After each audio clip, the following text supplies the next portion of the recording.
स्वागत है आप सभी का एग्ज़ाम डी के यूट्यूब चैनल पे। आज हम लोग अंडरस्टैंडिंग इंडिया का मोस्ट इम्पॉर्टेंट टॉपिक्स को एक्सप्लेन करेंगे, जो कि एग्ज़ाम की दृष्टि से बहुत ही इम्पॉर्टेंट है।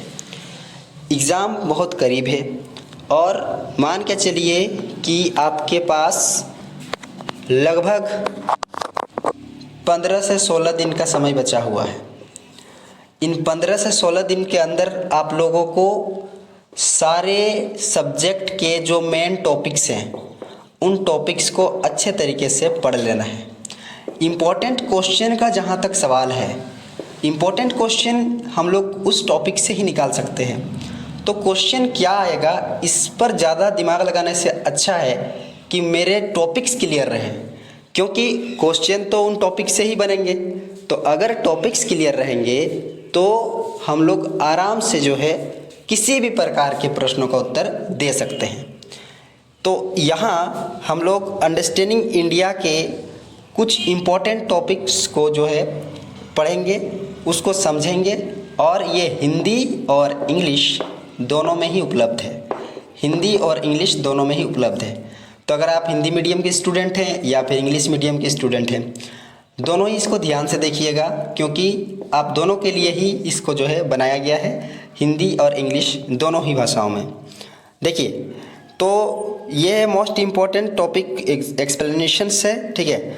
और यूजी सेमेस्टर 1 एग्ज़ाम के लिए है, सभी विद्यार्थियों के लिए, चाहे आप बीए के हों, चाहे आप बीकॉम के हों, चाहे आप बीएससी के हों, आप आर्ट्स कॉमर्स साइंस किसी से भी हों, आपको अंडरस्टैंडिंग इंडिया जो है पढ़ना ही पड़ेगा और उसका एग्ज़ाम देना ही पड़ेगा। तो इतने कम समय में, ठीक है, इतने कम समय में 18 तारीख से आप लोग का एग्ज़ाम है और अभी जो है आप लोग के पास बहुत कम टाइम है, ठीक है।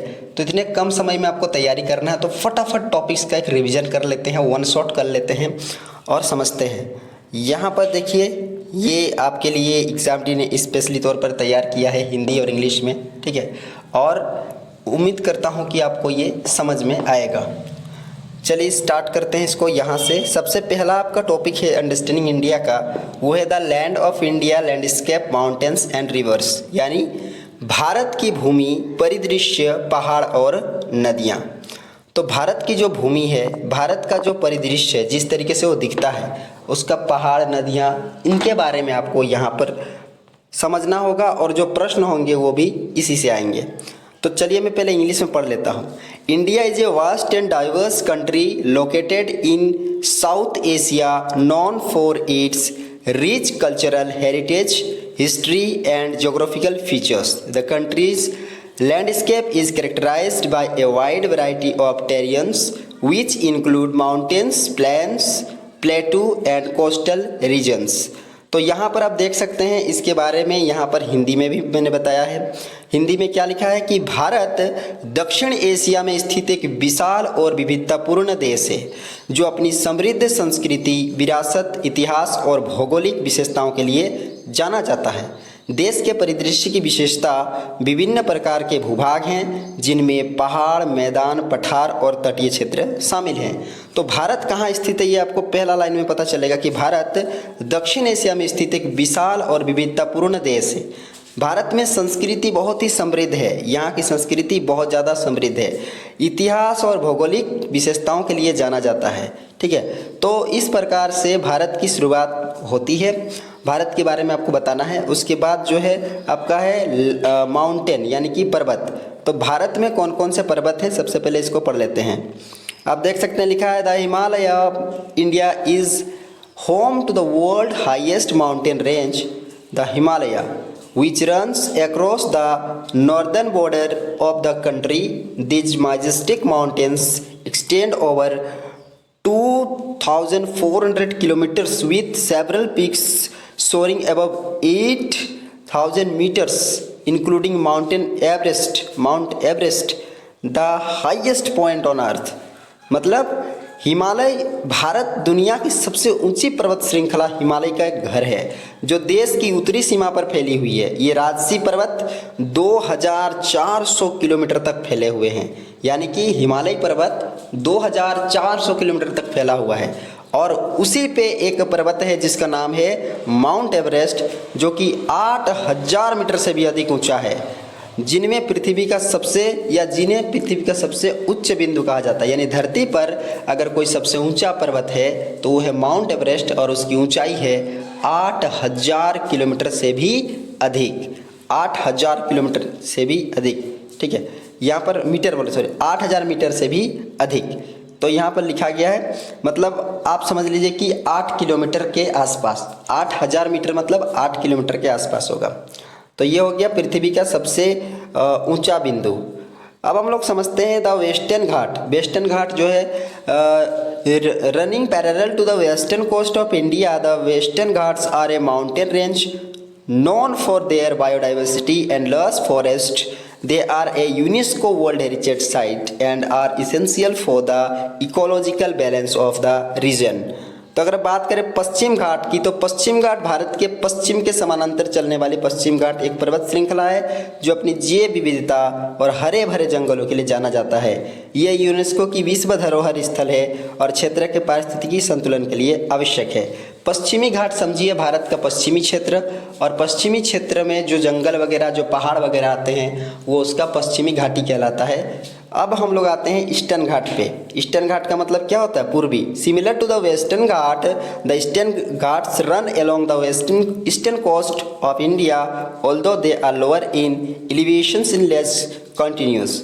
तो यहाँ पर कह रहा है पूर्वी घाट पश्चिमी घाट के समान पूर्वी घाट भारत के पूर्वी तट के साथ चलते हैं, हालांकि वे ऊंचाई में कम हैं और निरंतर है। यानी कि पश्चिमी क्षेत्र के जो घाट है वो घाट बहुत ऊंचे हैं, और पूर्वी क्षेत्र के जो घाट है वो घाट बहुत नीचे हैं। अब आते हैं भारत में जो मैदान है उनके बारे में समझते हैं, यानी प्लेन्स। मैदान मतलब प्लेन्स, तो अंग्रेजी मीडियम के जो स्टूडेंट है वो प्लेन्स लिखेंगे, और हिंदी वाले मैदान, यानी भारत के मैदान। फिर से मैं आपको बता दूं, सबसे पहले आपको लिखना है पर्वत के बारे में, उसके बाद पश्चिमी घाट, उसके बाद पूर्वी घाट, और उसके बाद मैदान। मैदान में क्या दिया है? प्लेन्स में the Indo Gangetic plains, one of the most fertile regions in the world, the Indo-Gangetic Plains stretch across the northern and the eastern parts of India. It is formed by the alluvial deposits of the Indus, Ganges and Brahmaputra rivers and is known for its agricultural productivity. तो यहाँ पर ये बताया जा रहा है कि किस तरीके से जो है सिंधु गंगा का जो मैदान है दुनिया का सबसे उपजाऊ क्षेत्र है। ठीक है, सिंधु गंगा का मैदान जो है दुनिया का सबसे उपजाऊ क्षेत्र है, और सिंधु गंगा का मैदान भारत के उत्तरी और पूर्वी भागों में फैला हुआ है।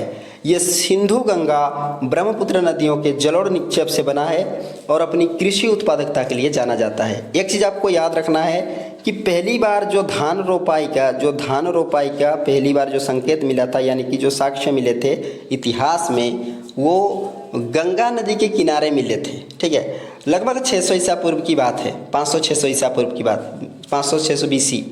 तो तब की बात है, उस समय धान जो लगाए गए थे ना, वो गंगा नदी के किनारे जो खेत बने थे ना उसमें लगाए गए, तो इसे साक्ष्य मिले हैं। तो वो भारत का जो है बहुत उपजाऊ क्षेत्र है, इससे पता चलता है। कौन सा? सिंधु गंगा का जो मैदान, यानी सिंधु नदी और गंगा नदी के पानी से जो मैदान बना, उस पानी के बहने से जो मैदान बना है वो बहुत उपजाऊ है।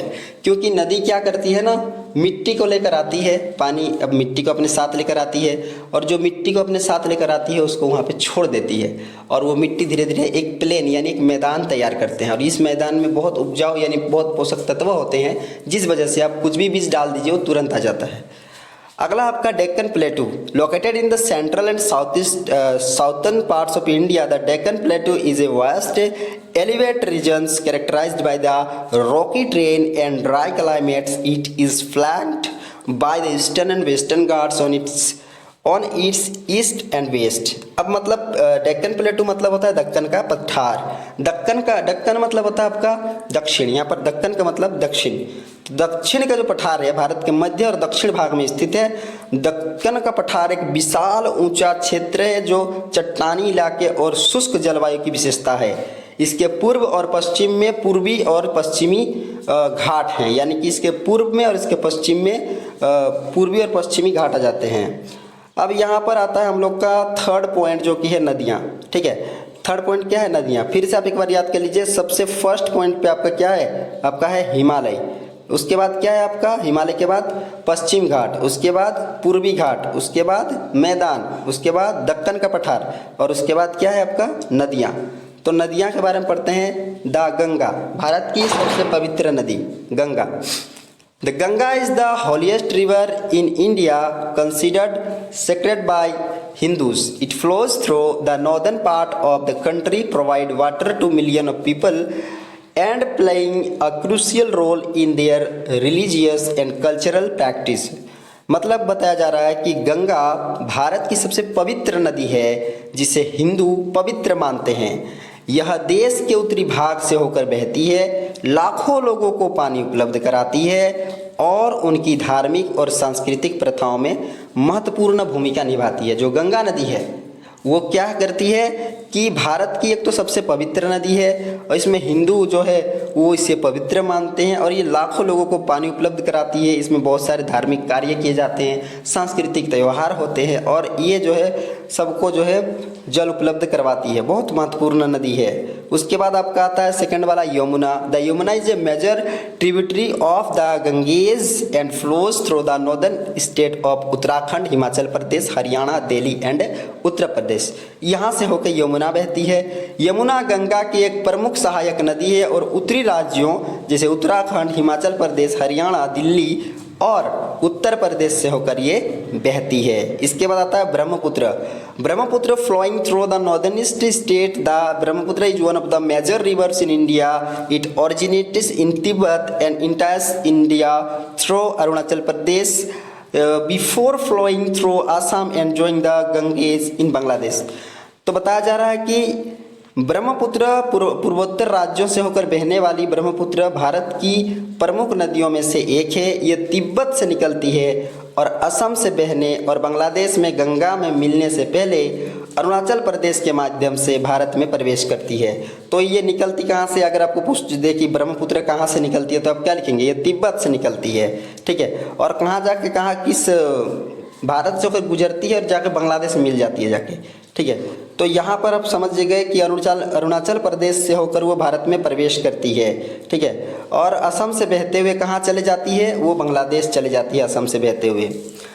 अगला आता है the Indus. The Indus river flow through the north western region of India, primarily in Jammu and Kashmir. It is one of the longest river in the world and has great historical significance giving its name to the ancient Indus valley civilisations. मतलब बताया जा रहा है कि सिंधु नदी भारत के उत्तर पश्चिम क्षेत्रों से होकर बहती है, मुख्यतः जम्मू और कश्मीर में। यह दुनिया की सबसे लंबी नदियों में से एक है और इसका बहुत ऐतिहासिक महत्व है, जिसका नाम प्राचीन सिंधु घाटी सभ्यता के नाम पर रखा गया है। आप लोगों ने सिंधु घाटी सभ्यता के बारे में पढ़ा होगा। यह सिंधु घाटी सभ्यता इसलिए लिखा गया क्योंकि सिंधु नदी के किनारे यह सभ्यता पनपी थी, इसलिए ये सिंधु घाटी सभ्यता या फिर बगल में जो गांव था हड़प्पा सभ्यता के नाम से भी जाना जाता है। अब आगे बढ़ते हैं और समझते हैं कि हम लोग का अगला जो है क्या है। अदर इम्पोर्टेंट रिवर भी हैं जिनमें इंक्लूडेड है गोदावरी, कृष्णा, नर्मदा, तापी, महानदी, कावेरी। ये सब नदियाँ जो है और भी हमारे देश की महत्वपूर्ण नदियाँ हैं। तो समझ गए आप नदियों के बारे में भी। तो फाइनली कहता है कि the diverse landscape of India has a profound impact on it climate, culture and economic activities. The mountains provide opportunity for adventure tourism, while the fertile plains support extensive agriculture. The rivers are essential for irrigations, transportations, and sustenance of millions of people, making them a lifeline for the country. Overall, the geography of India is an integral part of its identity and plays a crucial role in shaping its past, present and future. कहने का मतलब ये है, अगर हिंदी में आप इसको समझेंगे तो भारत के विविध परिदृश्य का इसकी जलवायु, संस्कृति और आर्थिक गतिविधियों पर बहुत गहरा प्रभाव पड़ता है। पहाड़ साहसिक पर्यटन के अवसर प्रदान करते हैं, जबकि उपजाऊ मैदान व्यापक कृषि का समर्थन करते हैं। नदियां सिंचाई, परिवहन और लाखों लोगों के भरण पोषण के लिए आवश्यक है। जो उन्हें देश के लिए जीवन रेखा बनाती है। कुल मिलाकर भारत का भूगोल इसकी एक पहचान का अभिन्न अंग है। इसके अतीत, वर्तमान और भविष्य को आकार देने में बहुत महत्वपूर्ण भूमिका निभाता है।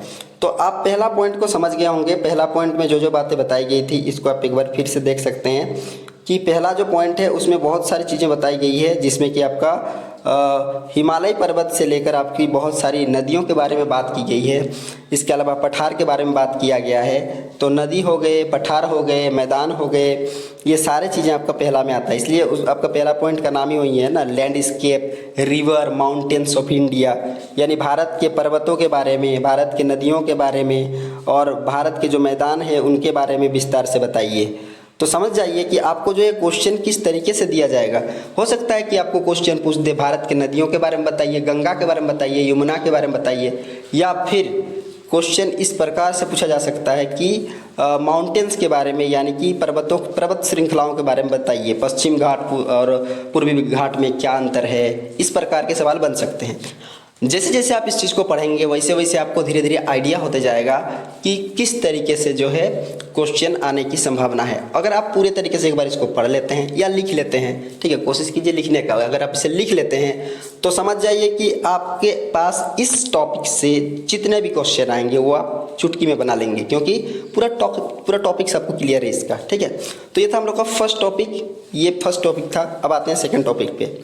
सेकेंड टॉपिक का नाम है हम लोग का the people of India, demography and language, यानी भारत के लोग, जनसांख्यिकी और भाषाएं।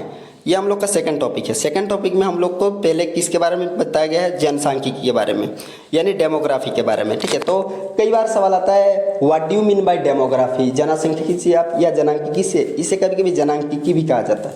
तो जनसांख्यिकी या फिर जनांकिकी से आप क्या समझते हैं, ठीक है, एक्सप्लेन करें भारत के संदर्भ में, ठीक है। तो यहाँ पर India is the largest populace country in the world with vast and diverse population. Presently the population of India is more than 1.48 billion, ठीक है, यहाँ पे बिलियन होगा। The population of India is not only large but also characterised by various demographic features. कहने का मतलब यह है कि विशाल और विविध आबादी के साथ भारत दुनिया का सबसे अधिक आबादी वाला देश बन गया है वर्तमान में, और इसकी जनसंख्या 1.486 बिलियन से भी अधिक हो गया है। समझ लीजिए कि पहले कभी चीन जो था वो दुनिया का सबसे जनसंख्या वाला देश हुआ करता था। अब भारत जो है दुनिया का सबसे अधिक जनसंख्या वाला देश बन गया है, ठीक है। ये लेटेस्ट रिपोर्ट है। पुराने वाले जनसंख्या के अनुसार भारत की आबादी अभी भी जो है 1.3 बिलियन है, यानी कि लगभग समझ लीजिए कि 1 अरब 30 करोड़ के आसपास आबादी पहले की जनगणना के अनुसार है। तो यहाँ पर अब आते हैं, हम लोग आगे बढ़ते हैं। Regional diversity, India is a land of rich cultural diversity and this is reflected in its regional variants in language, custom, tradition and life style.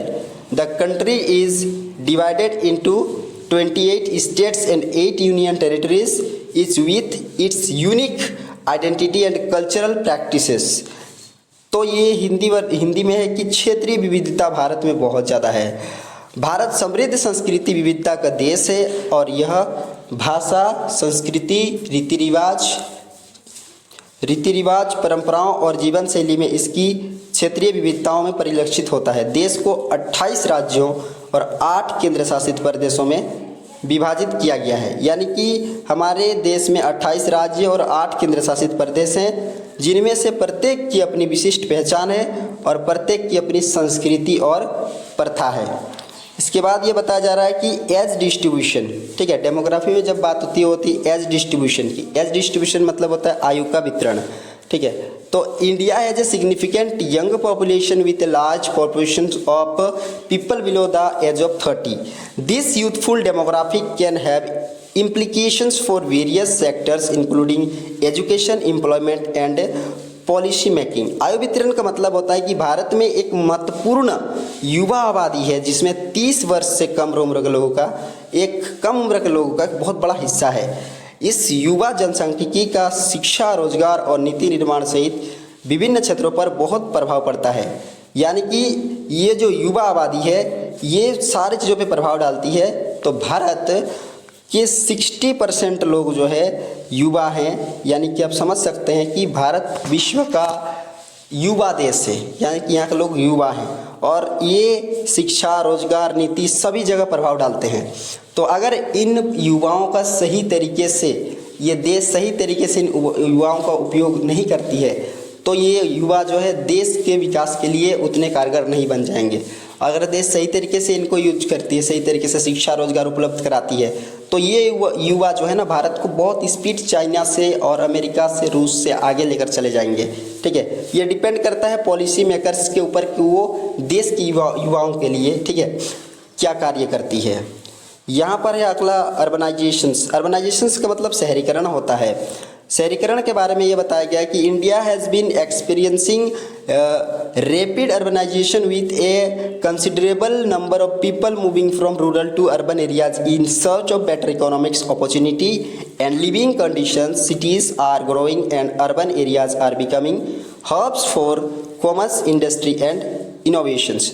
देखिए धीरे धीरे शहरीकरण बढ़ रहा है, भारत में तेज़ी से शहरीकरण बढ़ रहा है। बेहतर आर्थिक स्थिति, अवसरों और रहने की अच्छी स्थिति की तलाश में काफ़ी संख्या में लोग जो है ग्रामीण से शहर की ओर जा रहे हैं, शहर की ओर धीरे धीरे बढ़ रहे हैं। शहर में जो है व्यापार है, शहर में नवाचार है, मतलब नई नई चीज़ें हो रही है, नए नए व्यापार हो रहे हैं, नए नए तरीके से लोगों को मुद्रा कमाने का, पैसा कमाने का तरीका मिल रहा है। तो लोग शहर की तरफ जाना ज़्यादा पसंद करते हैं मुकाबले गाँव के, जहाँ पर संभावना और अवसर बहुत कम है।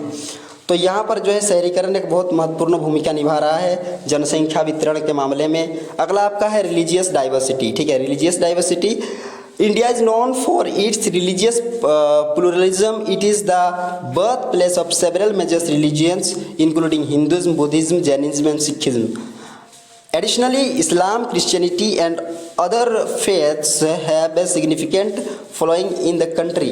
The diversity of religious beliefs contributes to the rich tapestry of Indian culture and society. धार्मिक विविधता की अगर बात करें, ठीक है, तो धार्मिक विविधता की बात करें तो भारत अपने धार्मिक बहुलता के लिए जाना जाता है। यह हिंदू धर्म, बौद्ध धर्म, जैन धर्म, सिख धर्म का जन्म स्थल है।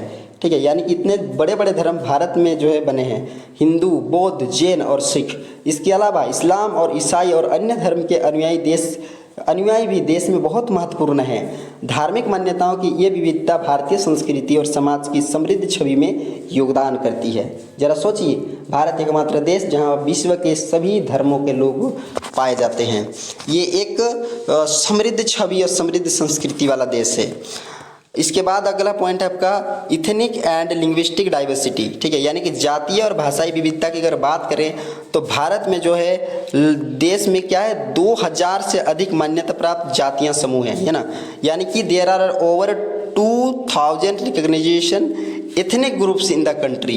इतनी सारी जातियाँ हैं। यह विविधता भारत में भाषाई परिदृश्य में भी परिलक्षित होती है। यानी कि क्या होता है, this diversity is also reflect in linguistic landscape of India. यानी कि इतनी सारी जातियाँ हैं तो जाहिर सी बात है कि हर जाति की अपनी एक भाषा होगी और उस भाषा के कारण भारत में बहुत ज़्यादा भाषाएं होने लगी है। तो इसे बोलते हैं जातीय और भाषाई विविधता। अगला आपका आता है लैंग्वेज। लैंग्वेज वही चीज़ है, India is a linguistic melting pot with an incredible linguistic diversity that is unparalleled in many parts of the world. According to the 8th schedules of the Indian constitutions there are 22 officially recognised language. These languages have been accorded official status to the preserve and promote India's linguistic heritage. यानी भाषाओं की अगर बात करें भारत में तो भारत एक भाषाई देश है जिसमें अविश्वसनीय भाषाई विविधता है जो दुनिया के कई हिस्सों में अद्वितीय है। भारतीय संविधान की 8वीं अनुसूची के अनुसार 22 आधिकारिक तौर पर मान्यता प्राप्त भाषाएं भारत में है। यानी 22 ऐसी भाषाएं हैं जिनको सरकार ने मान्यता दिया है और ये 8वीं अनुसूची में है। तो यहाँ से आपका एक लाइन का सवाल बन सकता है कि भारत के संविधान के किस अनुच्छेद में, किस अनुसूची में 22 आधिकारिक भाषाओं को मान्यता दिया गया है, तो वो आंसर होगा आपका 8वीं अनुसूची। अब इसी क्वेश्चन को अगर वो घुमा के दे तो ये बोल सकता है कि भारत की जो 22 आधिकारिक भाषाएं हैं वो संविधान के कौन से अनुसूची में दर्ज हैं, तो वो हैं आपके 8वीं अनुसूची में दर्ज है वो, ये आपका भाषा है। सबसे पहला आपका आता है हिंदी। तो हिंदी के बारे में ज़्यादा मैं नहीं बताऊंगा, आप लोग जानते हैं कि भारत की एक आधिकारिक भाषा है जो पूरे देश में व्यापक रूप से बोली जाती है और इसकी लिपि देवनागरी है। इंग्लिश की अगर बात करें तो अंग्रेजी एक सहयोगी भाषा है, इसका भी यूज पूरे देश में किया जाता है आधिकारिक भाषा के रूप में, यानी शिक्षा हो, व्यवसाय हो, हर जगह इसका यूज होता है। अधिकतर स्कूल और यूनिवर्सिटी में शिक्षा का माध्यम इंग्लिश ही है। अभी लोग इंग्लिश मीडियम की तरफ ज़्यादा अट्रैक्ट हो रहे हैं, उधर की तरफ ज़्यादा जा रहे हैं, क्योंकि इंग्लिश जो है हिंदी से ज़्यादा मतलब बोली जा रही है। भारत जैसे देशों में जो एक हिंदी बोलने वाले के लोगों का देश था, अब वहाँ पे इंग्लिश के बोलने वाले की संख्या बढ़ रही है, क्योंकि इंग्लिश मीडियम स्कूल भर गए हैं धीरे धीरे। तो यहाँ पर अगला आपका है रीजनल लैंग्वेज। तो रीजनल लैंग्वेज की बात का मतलब होता है कि क्षेत्रीय भाषाएं।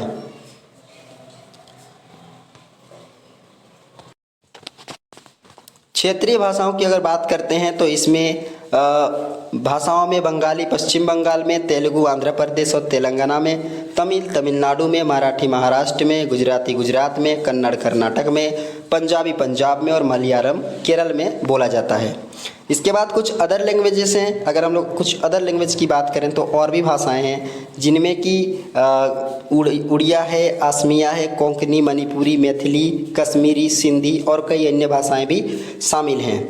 इसके अलावा आप देख सकते हैं linguistic diversity is an essential aspects of India's cultural heritage and efforts are made to preserve and promote regional language through educational, media, literature and cultural programme. यानी भाषाई विविधता जो है भारत की संस्कृति विरासत का एक अनिवार्य पहलू है और शिक्षा, मीडिया, साहित्य और सांस्कृतिक कार्यक्रमों के माध्यम से क्षेत्रीय भाषाओं को संरक्षित और बढ़ावा देने का प्रयास किया जाता है। It is worth nothing to that India's linguistic and cultural diversity has contributed to a unique and harmonious social fabric where people from different background coexist and celebrate their difference while embracing their shared identity as Indians। ये ध्यान देने वाली बात है कि भारत की भाषाई और सांस्कृतिक विविधता ने एक अद्वितीय और सामंजस्यपूर्ण सामाजिक ताने बाने में योगदान दिया है, जहां विभिन्न पृष्ठभूमि के लोग एक साथ रहते हैं और अपने मतभेदों को भुलाकर जश्न मनाते हैं। यानी कि मतभेदों को भुलाकर सब रहते हैं। तो यहाँ पर हो गया हम लोग का सेकंड जो टॉपिक था, इम्पोर्टेंट टॉपिक, जिसमें कि डेमोग्राफी और लैंग्वेज के बारे में बात होती थी। तो इसमें हम लोगों ने समझा कि किस प्रकार से जो है जनसंख्या भारत के लिए ज़रूरी है और किस प्रकार से भारत में अलग अलग भाषाएं होते हुए भी भारत के लोग एक हैं। तो भाषा पे कुछ सवाल आ सकते हैं और जनसंख्या पे, यानी कि जनसंख्या के बारे में ये बात आ सकती है, ठीक है, कि भारत में जनसंख्या का वितरण कैसा है, इस पर कुछ क्वेश्चन आ सकते हैं। तो ये आपका उससे रहा। अब आपका आता है थर्ड टॉपिक, जो कि है the name of our country, Jambudweep, Sindhu, इंडे, हिंद, हिंदुस्तान, भारत, इंडिया।